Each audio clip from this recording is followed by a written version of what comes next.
Hello sa lahat ng subscriber ko dyan sa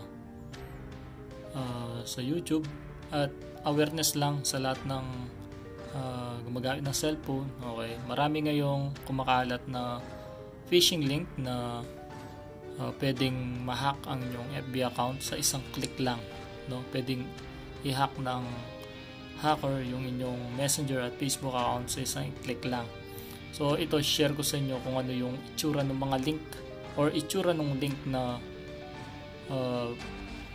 kinakalat ng mga hacker sa group, lalo na sa mga Messenger group. May mga group dyan sa Messenger. So ganito yung itsura niya. So ingat kayo sa mga gantong message, no? Ito, limbawa ito. So kasali ako dun sa isang cycle group na kung tawagin ay Mia Soul I125.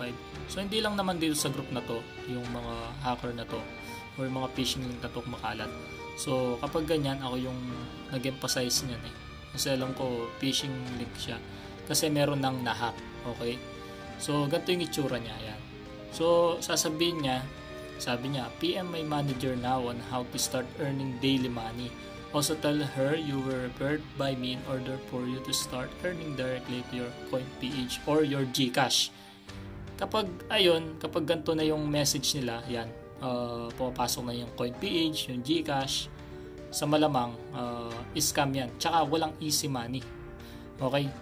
Kinaklaro ko lang na walang easy money. Okay? Lahat ng trabaho pinagpapaguran.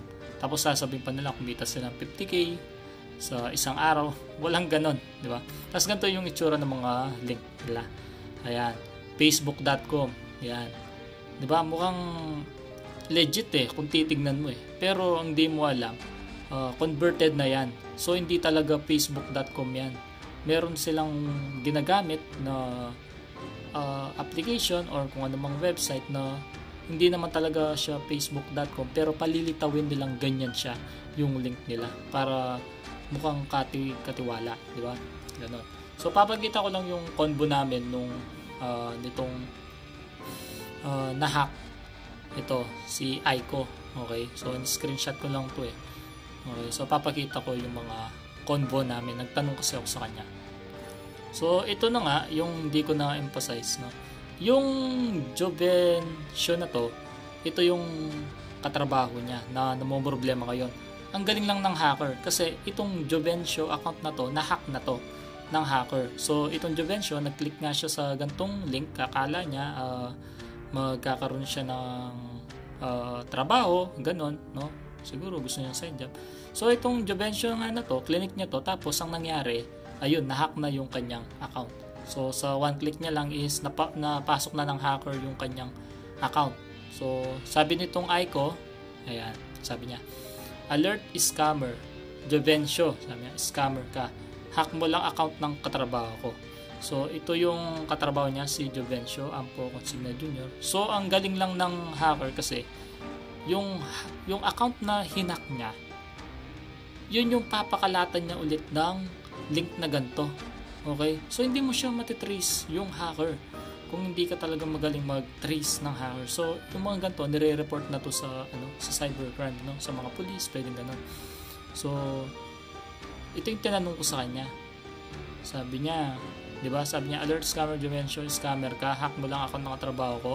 Tapos naka-block pa ako, huwag kayo titiwala dyan. Sabi niya ganyan. Nagtanong ako, sabi ko, ano alok? 50k o trabaho? Wala naman legit dito, boss. Sabi ko, walang easy money. Totoo naman, wala naman talagang easy money. Tapos sabi ko pa, kasi aware na ako dito wala naman talagang ganyan. Lahat na nagpapaklik na ganito, scammer mga yan, sabi ko. Tapos sabi niya, oo paps, katrabaho ko yan. Ginamit niya FB ng katrabaho ko. Na-hack niya account. Yun nga yung Jovencio, na-hack niya nung hacker. Pagkikik kung sino man admin dito, sabi niya gano'n. Siyempre, nagalit siya, di ba? Tapos sabi niya, sabi ko dito, yan. Pagka-click nyo ng link nila na yan, boss, matik hack FB nyo. Kalat mga yan, sabi ko. Totoo naman. Phishing link mga yan, tapos maghihingi ng GCash sa messenger ng mga ka-chat ng user. So, ayun ang problema dyan. Kapag na-hack ang account nyo, matik, mga tol, maghihingi yan ng mga GCash sa mga kakilala nyo sa Messenger. Lahat ng chinat nyo sa Messenger, okay? May message nila lahat yan. Hanggang sa meron sila mahut-hut na isa or mauto na isa. Ganyan na nangyari sa kuya ko dun sa kako-teacher niya, na 10,000 siya instantly. Naniwala yung teacher, sa kako-teacher ng teacher ko, ay sa kako-teacher ng kuya ko, tapos sinendan niya ng 10K, di ba? Tapos syempre, may problema doon yung user nung na-hack na FB, syempre, babayaran niya yon nang hindi niya man napakinabangnan. Okay? So, sabi niya pa dito, oo, Paps, problemado nga yung may-ari talaga ng account na yan. Dami na nangingin na yung Gcash. Ayun. So, yun lang mga tol, no? Ingat lang kayo sa mga ganong mga link. Sa panahon ngayon, maraming mga nagkakalat na mga gantong link. Or mga trabaho na easy money, mga captcha, hindi rin totoo yung mga yon. Mag-i-invest ka sa mga yon tapos hindi ka naman talaga kikita. Walang totoong mga ganun na easy money. Magta-type ka lang ng captcha tapos kikita ka. Walang ganun mga boss, no? Or mga tol, walang ganun. Okay? So, sana nakatulong itong video ko. Awareness na rin sa lahat ng mga user ng phone dyan. Okay? Yung mga may group sa Messenger or kahit sang group pa man ng Facebook, ganyan, no? Okay, yun lang mga tol. Sana mag-subscribe kayo sa aking channel. This is Niala TV. Okay? So, pag-click nyo lang subscribe button at notification bell para lagi kayong updated sa aking mga video. Salamat mga tol sa panonood. Bye!